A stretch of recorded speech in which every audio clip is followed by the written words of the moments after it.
Hi guys, అందరూ ఎలా ఉన్నారు? ఈ ఛానల్ ఉన్న సంగతి మీకు గుర్తుందా అని మీరు కడిగి పారేస్తున్నది నాకు వినిపిస్తోంది. మీరు అన్నట్లు చాలా రోజులు వీడియోలు పెట్టలేదు. కొన్ని పరిస్థితుల వల్ల వీడియోస్ అప్లోడ్ చేయడం కుదరలేదు. అందుకు మొదట మీకు సారీ చెప్తున్నా. ఇకపై కనీసం వారానికి 2-3 వీడియోలు అయినా అప్లోడ్ చేయడానికి ప్రయత్నిస్తాం. ఈ రోజు మనం ఒక సూపర్ సినిమా చూద్దాం. ఇది అడ్వెంచరల్ సర్వైవల్ సినిమా. హీరో నడి సముద్రంలో ఉన్న ఒక దీవిలో చిక్కుకుంటాడు. అక్కడ ఒంటరిగా అతను జీవించాలి. అతని జీవన గమనంలో ఎలాంటి సంఘటనలు జరిగాయి, అతనికి తోడుగా ఎవరైనా దొరికారా, చివరకు ఏమైందనేది చాలా ఆసక్తికరంగా సాగుతుంటుంది. ఈ సినిమా పేరు రాబిన్సన్ క్రూసో. ఇక ఆలస్యం చేయకుండా సినిమాలోకి వెళ్దామా? అంతకంటే ముందు వెల్కమ్ టు కళ్ళ ముందు కదిలే చిత్రాలు. సినిమా స్టార్టింగ్ లో ఒక బుక్ రైటర్ ను చూపించారు. అతనికి ఒక కొత్త రకమైన బుక్ దొరికింది. ఆ బుక్ పేరు సెయిలర్ నేమ్డ్ రాబిన్సన్ క్రూసో. ఆ బుక్ చూసిన తర్వాత అక్కడున్న ఒక వ్యక్తికి ఏదో ఇచ్చి, ఇదిగో చూడండి, ఈ బుక్ లో ఉన్న కథను మన దాంట్లో రాయడం ప్రారంభించండి. ఇది గాని మనం పబ్లిష్ చేసాం అనుకోండి, ప్రజల్లో దానికి పెద్ద ఆదరణ లభిస్తుంది, ఎందుకంటే ఇది నిజమైన కథ అన్నాడు. సరే అని చెప్పి అతడు తీసి రాయడం ప్రారంభించాడు. యాక్చువల్ గా ఇది ఫేమస్ నావల్ ను బేస్ చేసుకుని తీసిన సినిమా. ఇప్పుడు సినిమా యొక్క స్టోరీని చెబుతున్నారు. ఇక్కడ ఇద్దరు ఫైట్ చేస్తున్నారు కదా, ఇందులో ఇతడే ఈ సినిమా హీరో. అతని పేరు రాబిన్సో. అతనితో తలపడుతున్న వ్యక్తి పేరు ప్యాట్రిక్. యాక్చువల్ గా వీరిద్దరు ఫ్రెండ్సే, కానీ ఎందుకు ఫైట్ చేస్తున్నారంటే, హీరో చిన్న వయసు నుంచేనే ఒక అమ్మాయిని లవ్ చేస్తున్నాడు. ఆ అమ్మాయి పేరు మేరీ. కానీ వాళ్ళు చాలా గొప్ప ఫ్యామిలీకి చెందినవారు. ఆ అమ్మాయిని ప్యాట్రిక్ అనే అతనికి ఇచ్చి పెళ్లి చేస్తామని ఆ కుటుంబ సభ్యులు చెప్పారు. కానీ హీరోయిన్ మాత్రం, నేను హీరోనే పెళ్లి చేసుకుంటాను, పెళ్ళంటూ చేసుకుంటే అతన్నే చేసుకుంటా అని మంకుపట్టు పట్టింది. ఇదంతా నచ్చని ప్యాట్రిక్ హీరోను నేరుగా మనిద్దరం తలపడదాం రా అని పిలిచాడు. హీరోను గెలిచి మేరీని ఎలాగైనా పెళ్లి చేసుకోవాలనేది అతని ప్లాన్. కానీ హీరోకు ఈ ప్యాట్రిక్ తో ఫైట్ చేయడం అస్సలు ఇష్టం లేదు. ఇదిగో చూడరా, నేను మేరీ చిన్నప్పటి నుంచేనే లవ్ చేసుకుంటున్నాం, అందువల్ల దయచేసి మా ఇద్దరి మధ్యలోకి నువ్వు రాకురా అంటున్నాడు హీరో. కానీ ప్యాట్రిక్ ఏమంటున్నాడంటే, రేయ్, నువ్వు నేను చిన్న వయసులోంచి ఫ్రెండ్స్ మే, అయినా కూడా నేనే ఆమెను పెళ్లి చేసుకుంటా, నీకంటే పెద్దవాణ్ణి నేనే అని అంటున్నాడు. హీరో అతనికి నచ్చ చెప్పడానికి ఎంతో ప్రయత్నిస్తున్నాడు. మనం ఇద్దరం స్నేహితులం రా, ఇలా మన ఇద్దరం పోరాడకూడదు అని అంటున్నాడు. కానీ అతడు మాత్రం హీరోను ఎలాగైనా గెలవాలన్న ఉద్దేశంతోనే ఫైట్ చేస్తున్నాడు. హీరో గురించి చెప్పాలంటే అతడు మాజీ సోల్జర్ కూడా, అందువల్ల అతడు బాగా ఫైట్ చేస్తాడు. వద్దన్నా కూడా ప్యాట్రిక్ ఫైట్ చేస్తున్నాడు. అప్పుడు హీరో తన టెక్నిక్ తో అతని కత్తి కింద పడేలా చేశాడు. కత్తి అతనికి చూపిస్తూ, ఇదిగో చూడరా, ఇకపై నేను సైలెంట్ గా ఉండను, ఎలాగైనా చేసి మేరీని నేనే పెళ్లి చేసుకుంటా అని హీరో అన్నాడు. ఫ్రెండ్ ని ఏమీ చేయకుండా హీరో వెళ్లిపోయాడు. కానీ ఆ ఫ్రెండ్ కు మాత్రం అవమానంగా అనిపించింది. హీరో వెళ్లిపోగానే కత్తి తీసుకుని వెనకే పరిగెత్తుకుంటూ వస్తున్నాడు. నేను నిన్ను వదలను రా అని పొడవడానికి ప్రయత్నించాడు. కానీ హీరో అప్పుడు ఆపడానికి సడన్ గా వెనక్కి తిరిగాడు. అప్పుడు ఆ కత్తి ప్యాట్రిక్ శరీరానికి గుచ్చుకుంది. అతడు అక్కడికక్కడే కింద పడిపోయాడు. ఇది చూసి హీరో తట్టుకోలేకపోయాడు. ఏదేమైనా కూడా అతడు తన ఫ్రెండే కదా అనుకుంటున్నాడు. రేయ్, నన్ను క్షమించరా, నేను కావాలని ఇలా చేయలేదు, నిన్ను ఎలాగైనా కాపాడుతా అని హీరో ట్రై చేస్తున్నాడు. కానీ అప్పటికే అక్కడికి ప్యాట్రిక్ యొక్క ఇద్దరు బ్రదర్స్ వచ్చారు. అప్పుడు అందులో ఒకడు, మా అన్ననే నువ్వు చంపావురా అని చెప్పి గన్ను తీసి హీరోను కాల్చబోయాడు. కానీ హీరోకు ఇంకో ఫ్రెండ్ ఉంటాడు. అతడు గన్ను తీసి వాళ్ళను బెదిరిస్తున్నాడు. ఆ ఫ్రెండ్ అక్కడ ఉన్న ఒక గాడును కాల్చేశాడు కూడా. హీరోతో ఏమంటున్నాడంటే, నువ్వు ఇక్కడ నుంచి తప్పించుకుని పారిపో, ఇక్కడే ఉంటే ఇంకేం జరుగుతుందో తెలియదు అని అనగానే సరే అని చెప్పి హీరో అక్కడి నుంచి పారిపోతున్నాడు. అక్కడి నుంచి నేరుగా మేరీ ఇంటికే వెళ్ళాడు. హీరోను ఈ పరిస్థితిలో చూసిన హీరోయిన్, ఏమైంది, నీ చేతికి ఇలా రక్తం అంటుకుంది అని అంటోంది. అతడు భయపడిపోతూ అన్ని విషయాలు చెప్పాడు. ఇక హీరో హీరోయిన్ ఇద్దరు కలిసి గుర్ర బండిలో వెళ్తున్నారు. అప్పుడు హీరో ఏమంటున్నాడంటే, నేను ఎలాగైనా ఇక్కడ నుంచి తప్పించుకుని పారిపోవాలి, లేదంటే నీ ఫ్యామిలీ గాని నన్ను చూసిందంటే ఊరికే వదలరు అని అంటున్నాడు. కానీ హీరోయిన్ ఏమంటుందంటే, నీకేం కాదు, నేను చూసుకుంటాను, వాళ్ళతో నేను మాట్లాడతాను, ఏదో అనుకోకుండా అలా జరిగిపోయింది, నువ్వెక్కడికి వెళ్ళొద్దు, ఇక్కడే ఉండు, ఏ సమస్య వచ్చినా ఇద్దరం కలిసే చూసుకుందాం అని అంటోంది. ఇదిగో చూడమ్మా, వాళ్ళు నన్ను ఊరికే వదలరు, నిన్ను నన్ను విడదీస్తారు, నేను ఇక్కడ నుంచి వెళ్లిపోయి సంవత్సరం తర్వాత వస్తాను, అప్పటి వరకు నా కోసం నువ్వు వెయిట్ చేయి అని బయలుదేరుతున్నాడు. అప్పుడు హీరోయిన్ చాలా బాధపడుతోంది. నన్ను వదిలి వెళ్ళకు అని ఆమె అరుస్తుంటే, నా కోసం ఒక్క సంవత్సరం వెయిట్ చేయి అని హీరో వెళ్లిపోయాడు. సంవత్సరం తర్వాత నువ్వు రాకపోతే నేను ఇంకెవరినైనా పెళ్లి చేసుకుంటా అని అరుస్తోంది. ఆ మాట వినగానే హీరోకు కొంచెం బాధగా అనిపించింది. సరే, ఇక్కడ నుంచి తప్పించుకోవాలని చెప్పి హీరో వెళ్లిపోయాడు. నేరుగా వెళ్లి ఒక నౌకలో ఎక్కాడు. ఆ నౌక ఏంటంటే మర్చెంట్ నౌక. ఆ టైంలో ఒక ఐలాండ్ నుంచి నుంచే ఇంకో ఐలాండ్ ను కనిపెట్టడానికి వెళ్తుంటారే, అలాంటి ఒక బ్రిటన్ నౌక అది. ఆ నౌకలో చాలా వస్తువులు ఎక్కించుకుని తీసుకెళ్తున్నారు. స్పైసెస్, సిల్క్, వెపన్స్, ఇలా ఎన్నో తీసుకెళ్తున్నారు. వీళ్ళు వెళ్తున్న క్రమంలో ఏదైనా ఐలాండ్ లో నల్ల జాతీయులు ఉంటే వాళ్ళను పట్టుకుని బానిసలుగా చేసుకుని తీసుకెళ్తుంటారు. ఇలా ఒక్కో ఐలాండ్ ను విజిట్ చేయడమే వారి పని. వాళ్ళతో పాటే హీరో వెళ్లి జాయిన్ అయ్యాడు. హీరో చదువుకున్నాడని ఆ నౌక యొక్క కెప్టెన్ కు తెలిసింది. అందువల్ల హీరోకు ఏం చెప్పాడంటే, మనం ఎక్కడికెక్కడికి వెళ్తున్నామో అదంతా ఒక బుక్ లో రాయమని ఆ బాధ్యతను హీరోకు ఇచ్చాడు. హీరో తన జర్నీ గురించి అందులో రాస్తున్నాడు. ఇలా వీళ్ళు వెళ్తున్న క్రమంలో ఒక రోజు రాత్రి పెద్ద తుఫాను వచ్చింది. ఆ నౌక అటు ఇటు ఆడుతోంది. అందులోకి కొంచెం కొంచెంగా నీళ్లు వస్తున్నాయి. ఆ అలలకు ఒక్కొక్కరు ఎక్కడెక్కడో పడుతున్నారు. చివరకు ఆ నౌక దేన్నో ఢీ కొట్టినట్లు అనిపించింది. అప్పుడు సీన్ కట్ చేశారు. తెల్లారి చూపించారు. హీరో ఒక చోట కళ్ళు తెరిచాడు. అతడు చుట్టూ తిరిగి చూశాడు. అతడు వచ్చిన నౌక ఆ సముద్రంలో యాక్సిడెంట్ కు గురైనట్లుంది. ఇతడు మాత్రమే ప్రాణాలతో ఉన్నాడు. అప్పుడు హీరో లేచి ఎవరైనా ప్రాణాలతో ఉన్నారా అని అరిచాడు. చుట్టూ చూశాడు, కానీ అందరూ చనిపోయి కనిపించారు. ఏం చేయాలో హీరోకు అర్థం కావట్లేదు. ఇది ఏమైనా రా నాయనా, నేను ఇక్కడ ఎలా సర్వైవ్ కావాలి అనుకుంటున్నాడు. తన ఫ్రెండ్స్ డెడ్ బాడీస్ ఉంటాయే, వాటన్నిటిని తీసుకెళ్లి గొయ్యి తీసి పాతి పెట్టాడు. ఆ తర్వాత ఒంటరిగా ఒక చెట్టుపై కూర్చుని ఆ ఐలాండ్ ను చూస్తున్నాడు. తనతో పాటు ఎవరూ లేరు. భయపడిపోతూ ఒక చెట్టెక్కి నిద్రపోయాడు. తెల్లారి అటు ఇటు తిరిగి చూస్తుంటే దూరంగా ఇతను వచ్చిన నౌక కనిపించింది. వెంటనే ఆ నౌకలోకి వెళ్ళాడు. అందులో ఏవైనా వస్తువులు దొరుకుతాయేమో, వాటితో ఇక్కడ బతకొచ్చేమో అనుకుంటున్నాడు. అందులో చూస్తే అతనికి చాలా భోజనం దొరికింది. అప్పుడు ఆ పడవలోంచి ఏదో డిఫరెంట్ సౌండ్ వినిపిస్తోంది. ఆ సౌండ్ కు అతడు భయపడిపోయాడు.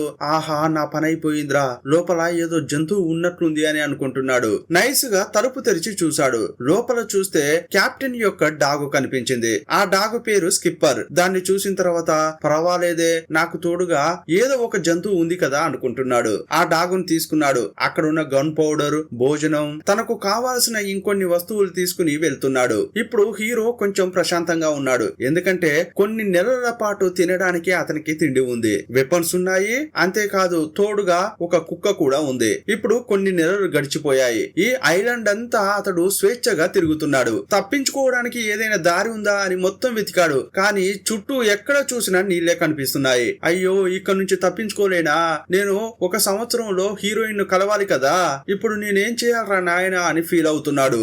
ఏదేమైనా నేను బయటకు వెళ్ళడానికి ఏదో ఒక దారి దొరుకుతుందని ఆ ఐలాండ్ లోనే జీవిస్తున్నాడు. అప్పుడప్పుడు బైనాకులర్ తో ఆ సముద్రం వైపు చూస్తుంటాడు. ఏదైనా నౌక వస్తుందేమో, దాన్ని స్టాప్ చేసి ఎక్కాలని అనుకుంటాడు. ఇలా కొన్ని నెలలు గడిచిపోయాయి. ఒక రోజు ఆ ఐలాండ్ లో తన పని తాను చేసుకుంటున్న క్రమంలో దూరం నుంచి ఒక పడవ వెళ్తున్నట్లు కనిపించింది. దాన్ని చూడగానే హీరోకు చాలా సంతోషం వేసింది. వెంటనే చేతిలో ఒక గన్ తీసుకున్నాడు. దాన్ని కాల్చుకుంటూ వెళ్తున్నాడు. నేను ఇక్కడున్నాను, నన్ను కాపాడండి అని అరుస్తున్నాడు. కానీ ఆ పడవలో ఉన్నవారెవరు హీరోను చూడలేదు. పడవ ఆగకుండా వెళ్లిపోవడంతో హీరో చాలా బాధపడుతున్నాడు. అయ్యయ్యో, నాకున్న చివరి నమ్మకం కూడా పోయిందే అని బాధపడుతుంటాడు. మళ్ళీ ఇటువైపు పడవలు ఏమైనా వస్తాయా లేదా అని బాధపడుతున్నాడు. కానీ కాసేపట్లోనే ధైర్యం తెచ్చుకున్నాడు. ఇది నా ఐలాండ్, ఇక్కడ కొత్త రాజ్యాన్ని స్థాపిస్తా అనుకున్నాడు. ఆ పడవ నుంచేని చాలా వస్తువులు తీసుకొచ్చాడు కదా, వాటితో తనకు ఒక గుడారాన్ని ఏర్పాటు చేసుకున్నాడు.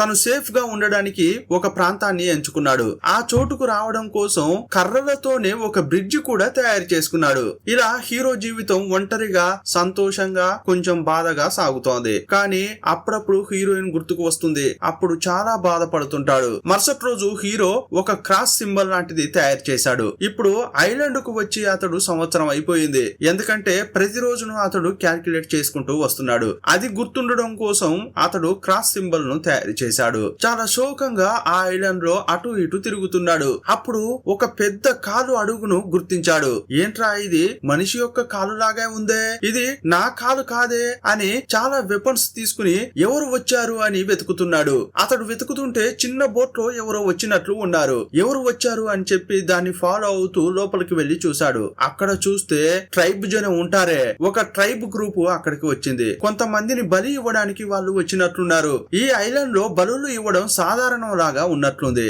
అక్కడ కొన్ని రిచువల్స్ చేశారు. వాళ్ళు తీసుకువచ్చిన వాళ్ళను అక్కడ బలి ఇవ్వడానికి రెడీ చేస్తున్నారు. ఒకరి తర్వాత ఒకరిని చంపుతూనే ఉన్నారు. ఇదంతా చూసిన హీరో అయ్యయ్యో ఏదైనా ఒకటి చేయాలి అని చెప్పి గన్ తీసి షూట్ చేశాడు. ఆ ట్రైబ్ లో ఒకడు చనిపోయాడు. అది చూసి మిగతా వాళ్ళంతా పారిపోయారు. పిడుగు పడిందని చెప్పి వాళ్ళు పారిపోయారు. కానీ వాళ్ళు బలి ఇవ్వడానికి తీసుకొచ్చిన వాళ్ళలో ఒకడు ప్రాణాలతో ఉన్నాడు. అతడు మాత్రం అక్కడి నుంచి తప్పించుకుని హీరోను చూస్తూ దగ్గరగా వస్తున్నాడు. అతన్ని చూసిన హీరో, సరే ఇతన్ని బలి ఇవ్వడానికి తీసుకొచ్చారు కదా, అతనితో మనం ఫ్రెండ్షిప్ చేద్దామని హీరో అనుకున్నాడు. రే తమ్ముడు భయపడకు, నేను నిన్నేమీ చేయను అని హీరో అంటున్నాడు. కానీ అతడు నెమ్మదిగా హీరో కాలు దగ్గరకు వచ్చాడు. కాళ్ళు పట్టుకుని లేపి పడేశాడు. ఆ తర్వాత హీరో యొక్క గన్ను లాక్కున్నాడు. కానీ దాన్ని ఎలా కాల్చాలో అతనికి తెలియదు. ఇదంతా చూస్తున్న హీరో, ఇదిగో చూడరా తమ్ముడు, నేను నిన్నేమీ చేయను, నన్ను నమ్ము, నువ్వు నేను ఫ్రెండ్షిప్ చేద్దామని అంటున్నాడు. అతని కోసం కొంత భోజనం తీసి అక్కడ పెట్టాడు. ఇదంతా ఆ ట్రైబ్ కొంచెం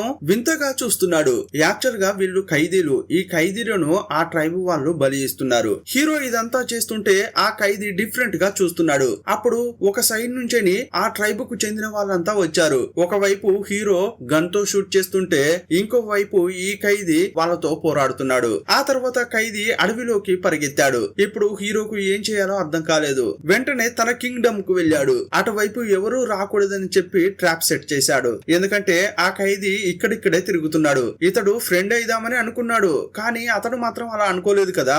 వచ్చి చంపినా చంపుతాడేమో, ఎందుకైనా మంచిది జాగ్రత్తగా ఉండాలని అనుకుంటున్నాడు. చాలా ట్రాప్స్ సెట్ చేసి లోపల సేఫ్ గా కూర్చున్నాడు. ఆ తర్వాత భోజనం చేశాక ఇక్కడ ఏమేమి జరుగుతుందో ఒక నోట్బుక్ లో రాస్తున్నాడు. ఇలా కొన్ని రోజులు గడిచిపోయాయి. ఇంకా ఆ ఖైదీ ఆ ఐలాండ్ లో ఎక్కడున్నాడో హీరోకు తెలియలేదు. హీరోకు ఒంటరితనంతో చాలా బోర్ కొడుతోంది. ఈ ఖైదీ ఎలాగూ ఈ ఐలాండ్ లోనే ఉంటాడు, అతన్ని ఎలాగైనా వెతికి పట్టుకోవాలి, అతనితో ఫ్రెండ్షిప్ చేయాలని హీరో అనుకుంటున్నాడు. ఇప్పుడు ఆ ఖైదీని వెతుక్కుంటూ హీరో అడవి లోపలికి వెళ్ళాడు. ఒక చెట్టు కింద ఏదో ట్రాప్ పెట్టినట్లున్నారు. అందులో హీరో చిక్కుకుపోయాడు. ఆ ట్రాప్ పెట్టింది ఎవర్రా అని చూస్తే ఆ ఖైదీనే. కానీ హీరో దగ్గర ఒక గన్ ఉంటుంది. దాంతో ఆ తాడును షూట్ చేశాడు. ఆ తర్వాత గన్ తీసి ఆ ఖైదీ తలకు ఏం చేశాడు. ఇదిగో చూడరా, నేను చెప్పేది అర్థం చేసుకో, నేను నిన్ను చంపాలని అనుకోవట్లేదు, మన ఇద్దరం ఫ్రెండ్షిప్ చేద్దామని అతనికి అర్థమయ్యేలా చెప్పడానికి ప్రయత్నిస్తున్నాడు. కానీ హీరో ఎంత మొత్తుకున్నా అతనికి మాత్రం అర్థం కావట్లేదు. ఇదిగో చూడరా, నా చేతిలో ఉన్నది చాలా డేంజరస్ వెపన్,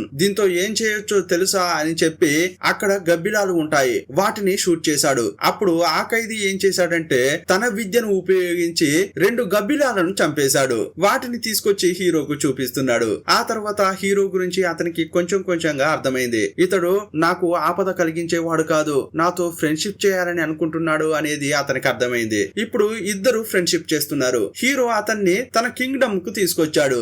హీరో అక్కడికి తీసుకొచ్చిన తర్వాత నాగరికులు ఎలా ఉంటారు, వాళ్ళలాగా ఎలా జీవించాలి అనేది నేర్పిస్తున్నాడు. ఎందుకంటే ఆ ఖైదీ ఒక ట్రైబ్, అతడు ఇన్నాళ్లుగా అడవిలోనే జీవించాడు. ఇప్పుడు హీరో అతనికి ఫ్రైడే అని పేరు పెట్టాడు. ఫ్రైడే అని పేరు ఎందుకు పెట్టాడంటే ఈ రోజు ఫ్రైడే అని అతడు లెక్కలు వేసుకున్నాడు. ఆ తర్వాత అతనితో ఏం చెప్తున్నాడంటే ఇకపై నువ్వు నన్ను మాస్టర్ అని పిలవాలి అని అన్నాడు. కానీ అతనికి తెలిసి తెలియక హీరో చెప్పేదంతా అలాగే చేస్తున్నాడు. అయినా కూడా అతనిపై హీరోకు పూర్తి నమ్మకం కలగలేదు. అందువల్ల ఏం చేస్తున్నాడంటే రాత్రి కాగానే అతన్ని ఒక గొలుసుతో కట్టేస్తున్నాడు. ఆ తర్వాత హీరో సేఫ్ గా వచ్చి తన చోట పడుకుంటున్నాడు. మరుసటి రోజు అయింది. తెల్లారి చూస్తే సడన్ గా ఏదో సౌండ్ వినిపించింది. హీరో గన్ తీసి రెడీగా ఉన్నాడు. ఎవర్రా అని చూస్తే ఆ ఖైదీనే. హీరో కోసం కొబ్బరి బోండాను తెచ్చాడు. ఇదంతా చూసిన హీరో, ఛా, ఇంత మంచివాడిని నేను అనుమానిస్తున్నాను అని అనుకున్నాడు. వీడికి సంఖ్యలు వేశానే అని చెప్పి పాపం అనుకుని ఆ సంఖ్యలను తీశాడు. నువ్వు కూడా ఒక మనిషివే కదా, స్వేచ్ఛగా జీవించు, నిన్ను నేనెందుకు బంధించాలి అని ఆ కట్లు విప్పాడు. మన యొక్క సివిలైజేషన్ మనమే ఏర్పాటు చేసుకోవాలని చెప్పి హీరో అతనితో కలిసి బాగా పనిచేస్తున్నాడు. అతనికి మొక్కలు నాటడంలో చాలా నాలెడ్జ్ ఉంది. దాని గురించి హీరోకు కూడా చెప్తున్నాడు. అప్పుడు అతని నుంచి నాలెడ్జ్ తీసుకుంటూనే హీరో తన నాలెడ్జ్ ని అతనికి షేర్ చేస్తున్నాడు. ఇలా ఇద్దరు కొంచెం కొంచెంగా మంచి ఫ్రెండ్స్ అయ్యారు. ఒకరి లాంగ్వేజ్ ను ఇంకొకరు నేర్చుకోవడానికి ప్రయత్నిస్తున్నారు. 6 నెలల్లోనే ఆ ఖైదీ ఇంగ్లీష్ ను బాగా నేర్చుకున్నాడు. అతని ఇంటెలిజెన్స్ చూసి హీరో చాలా ఆశ్చర్యపోయాడు. ఆ తర్వాత హీరో దేవుని గురించి ఆ ఖైదీకి చెప్తున్నాడు. క్రైస్తవ మతం గురించి అతనికి చెప్పాడు. కానీ అది ఖైదీకి నచ్చలేదు. ఆల్రెడీ అతనికంటూ ఒక గాడు ఉన్నట్లున్నాడు. అందువల్ల ఆ ఖైదీ చాలా టెన్షన్ అయిపోయాడు. కోపంతో బైబిల్ ను చించి పడేశాడు. అప్పుడు హీరోకు చాలా కోపం వచ్చింది. నువ్వు ఒక మనిషివేనారా అని అతన్ని శపిస్తున్నాడు. ఆ మాటలు అతనికి నచ్చలేదు. అందువల్ల హీరోను అతడు ఇప్పుడు ద్వేషిస్తున్నాడు. అప్పుడు ఆ ఖైదీ అక్కడి నుంచి వెళ్లిపోయాడు. ఇప్పుడు హీరో చాలా బాధపడుతున్నాడు. ఏంట్రా, ఇన్నాళ్ళు నాతో ఉన్నవాడు నాపై కోపంతో వెళ్లిపోయాడే అని అనుకున్నాడు. నాపైనే తప్పు ఉంది, నేను నా మతాన్ని అతనిపై రుద్దకుండా ఉండాల్సింది. ఏదో తప్పు జరిగిపోయింది అని అనుకున్నాడు. వాడు ఎక్కడ ఉన్నాడు అని వెతుక్కుంటూ వెళ్ళాడు. అటువైపు చూస్తే అతడు చేపల వేట సాగిస్తున్నాడు. ఇప్పుడు హీరో తన చోటుకు వచ్చి నోట్స్ రాస్తున్నాడు. నాదే తప్పు, నేను ఇక్కడికి వచ్చినప్పటి నుంచేని నేను అతన్ని ఒక బానిసలాగే చూశాను, కానీ అది పెద్ద తప్పని అర్థం చేసుకున్నాను. ఇక్కడికి వచ్చిన తర్వాత అతడు మాత్రం నాకు స్వచ్ఛమైన ఫ్రెండ్ లాగా ఉన్నాడు అని అనుకున్నాడు. నేనే అతన్ని క్షమించమని అడగాలి అని అతని దగ్గరికి వెళ్ళాడు. ఫ్రైడే దగ్గరికి వెళ్లి క్షమించమని అడిగాడు. ఆ ఖైదీ కూడా వెంటనే క్షమించేశాడు. వాళ్ళిద్దరూ మళ్ళీ ఫ్రెండ్స్ అయ్యారు. ఇక ఇంతకు ముందులాగే వారిద్దరూ కలిసి జీవిస్తున్నారు. అప్పుడు హీరో అతన్ని ఒక ప్రశ్న అడిగాడు. ఎందుకు నీ జనం నిన్ను బలి ఇవ్వడానికి ప్రయత్నించారు అని అడిగాడు. అప్పుడు అతడేం చెప్తున్నాడంటే, నేను నరోస్ అనే ట్రైబ్ జాతికి చెందిన వాడిని. మా జాతిలో నాయకునికి నచ్చలేదంటే వాళ్ళను నరబలి ఇవ్వమని చెప్పి పంపిస్తుంటారు. మేము దేవునికి స్వచ్ఛమైన భక్తితో ఇచ్చే నైవేద్యం అని అది నమ్ముతుంటాం. అందువల్లే నన్ను నరబలి ఇవ్వడానికి పంపించారు. మా ట్రైబ్ జాతికి చెందిన వాళ్ళు ఇంకొన్నాళ్లలో ఇక్కడికి వచ్చినా వస్తారు, ఎందుకంటే మళ్ళీ నరబలులు ఇవ్వడానికి వస్తారు. కానీ ఇప్పుడే నాకు అది అర్థమవుతోంది, అది చాలా పెద్ద పాపం అని. దాన్ని ఎదిరించి మనం ఏదైనా చేయాలి అని అనగానే హీరో కూడా సరేనన్నాడు. ఇప్పుడు హీరో దగ్గర చాలా గన్ పౌడర్ ఉంటుంది కదా, దాన్ని తీసుకొచ్చి వాళ్ళు ఎక్కడైతే సాక్రిఫైస్ చేస్తుంటారో అక్కడ పోసాడు. ట్రాప్ లాగా సెట్ చేస్తున్నాడు. ఇక ఆ సాక్రిఫైస్ చేయడానికి వచ్చే వాళ్ళ కోసం ఎదురు చూస్తున్నారు. ఇప్పుడు కొన్నాళ్ళు గడిచిపోయాయి. సడన్ గా ఏదో సౌండ్ వినిపించింది. వీళ్ళు దాక్కుని చూస్తున్నారు. ఆ జాతికి చెందిన ట్రైబ్స్ మళ్ళీ సాక్రిఫైస్ ఇవ్వడానికి వచ్చారు. అప్పుడు వీళ్ళు ఏం చేశారంటే ఒక చోట దాక్కున్నారు. ఆల్రెడీ గన్ పౌడర్ తో చాలా ట్రాప్స్ సెట్ చేశారు. ఇప్పుడు వాటికి నిప్పు పెట్టారు. కాసేపట్లోనే ఆ చోటంతా పేలిపోతోంది. కానీ వీళ్ళు అనుకోని విషయం ఒకటి జరిగింది. హీరో దగ్గర డాగ్ ఉంటుంది, అది మంటల దగ్గరకు వెళ్ళింది. అప్పుడు ఏం చేయాలో హీరోకు అర్థం కావట్లేదు. వెళ్ళొద్దు అని అంటున్నాడు,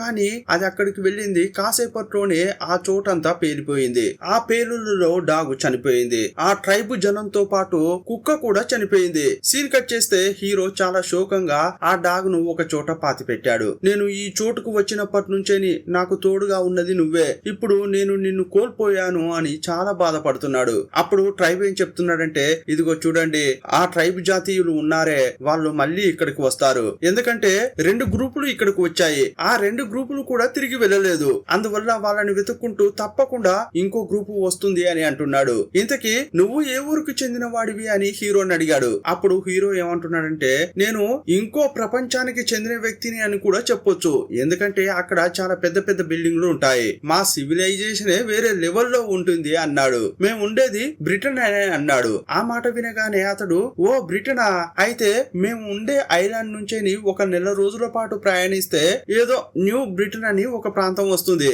ఆ ప్రాంతమేనా అని అంటుంటే హీరో అవును అన్నాడు. అవును, అక్కడే మేము జీవిస్తాము. అక్కడ చాలా మంది జనం ఉంటారు, చాలా బిల్డింగ్స్ ఉంటాయి, మేము నాగరికంగా జీవిస్తాము అని చెప్పాడు. ఇంకా చెప్పాలంటే నల్ల జాతీయులను మేము బానిసలుగా పెట్టుకున్నామని చెప్పాడు. ఆ మాట వినగానే ఫ్రైడేకు చాలా బాధగా అనిపించింది. అతని గుండె పగిలిపోయింది. అందువల్ల కోపంతో హీరో యొక్క గొంతును పిసుకుతూ ఏమంటున్నాడంటే, నీకెంత ధైర్యం ఉంటే అలా మాట్లాడతావు అన్నాడు. అప్పుడు హీరో కూడా చాలా బాధపడుతున్నాడు. నేను అనుకోకుండా అలా మాట్లాడాను, నన్ను క్షమించు అంటున్నాడు. కానీ ఆ లోపలే ఫ్రైడే కోపంతో అక్కడి నుంచి వెళ్ళిపోయాడు. అయ్యయ్యో, ఏదో గర్వంతో ఏదేదో వాగానే, ఇప్పుడు ఉన్న ఫ్రెండ్ ను కూడా కోల్పోయానే అని హీరో చాలా ఫీల్ అవుతున్నాడు. ఆ తర్వాత హీరో ఒక చెట్టును కోసేశాడు. దాన్ని పడవలాగా తయారు చేసి ఇక్కడ నుంచి ఎలాగైనా వెళ్ళాలి అనుకుంటున్నాడు. న్యూ బ్రిటన్ కు వెళ్తే అక్కడ వైట్ పీపుల్ ఉంటారు, వాళ్ళ దగ్గరికి వెళ్తే నాకు నా రాజ్యానికి సంబంధించిన ఐడియా ఎలాగైనా వస్తుంది అనుకుంటున్నాడు. అతడు బోట్ రెడీ చేస్తున్న క్రమంలో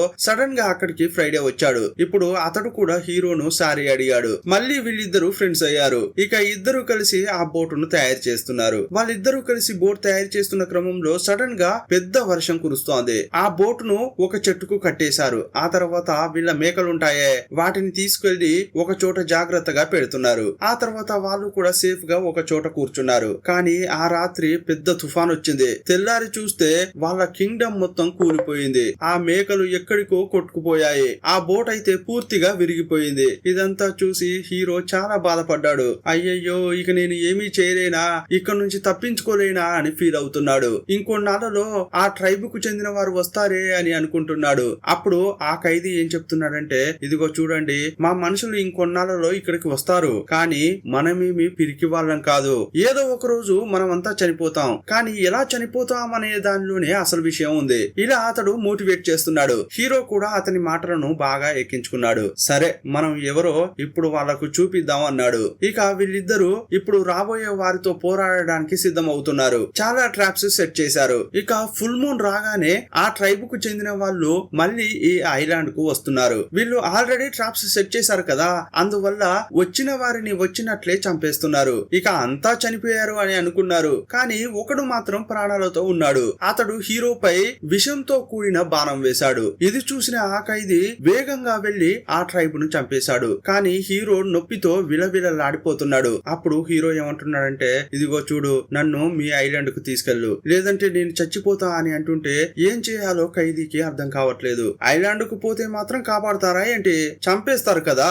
అప్పుడు ఆ ఫ్రైడే ఎలాగైనా హీరోకు ట్రీట్మెంట్ చేయాలని ప్రయత్నిస్తున్నాడు. కానీ అతని వల్ల కావట్లేదు. రోజులు గడుస్తున్న కొద్దీ హీరోకు ఆ పాయిజన్ ఎక్కుతోంది. ఒక రోజు ఫ్రైడే ఏం చేశాడంటే, ఏదైతే అదైంది, ఇతన్ని కాపాడాలని చెప్పి తన చోటుకి హీరోను తీసుకెళ్తున్నాడు.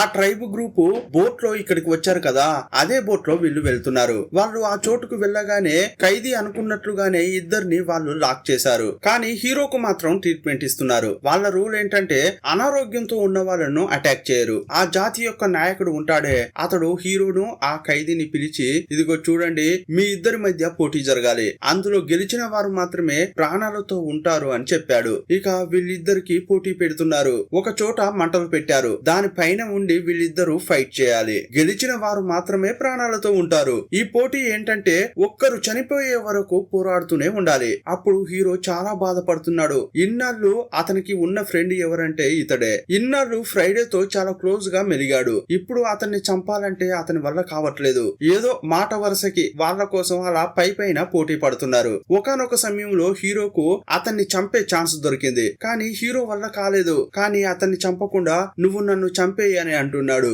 అప్పుడు ఖైదీకి కూడా ఏం చేయాలో అర్థం కావట్లేదు. అతనికి కూడా హీరోను చంపడానికి మనసే రావట్లేదు. ఏదో అలా గొడ్డల్ని పైకి లేపి నటిస్తున్నాడు. కానీ సడన్ గా అతని శరీరంలోకి ఒక బుల్లెట్ దూసుకెళ్లింది. ఏంట్రా అని చూస్తే కొంతమంది వైట్ పీపుల్స్ ఇక్కడికి వచ్చారు. నల్ల జాతీయులను బానిసలుగా పట్టుకోవడానికి కొంతమంది ప్రతి ఐలాండ్ కు వెళ్తుంటారు కదా, ఆ గుంపుకు చెందిన వారే వీళ్ళు. వాళ్ళని చూడగానే ఆ నల్ల జాతీయులంతా పారిపోతున్నారు. అప్పుడు హీరో ఫ్రైడేను గట్టిగా పట్టుకున్నాడు. అతని శరీరంలోకి బుల్లెట్ దూసుకెళ్లింది. హీరో అతన్ని హత్తుకుని బాగా ఏడుస్తున్నాడు. ఇన్నాళ్ల పాటు నాతో క్లోజ్ గా నా ఫ్రెండ్ గా ఉన్నవాడు ఇలా అయిపోయాడే, వాడికి ఇలాంటి పరిస్థితి అని వెక్కి వెక్కి ఏడుస్తున్నాడు. సీన్ కట్ చేస్తే ఆ బోట్ లో హీరో వెళ్తున్నాడు. 6 సంవత్సరాల తర్వాత చివరకు తన దేశానికి వచ్చాడు. ఊరికి వచ్చిన తర్వాత నేరుగా హీరోయిన్ కలవడానికే వెళ్ళాడు. చూస్తే హీరోయిన్ 6 ఏళ్లుగా పెళ్లి చేసుకోకుండా హీరో కోసమే వెయిట్ చేస్తోంది. హీరోయిన్ చూడగానే వేగంగా వెళ్లి ఆమెను ప్రేమగా హత్తుకున్నాడు.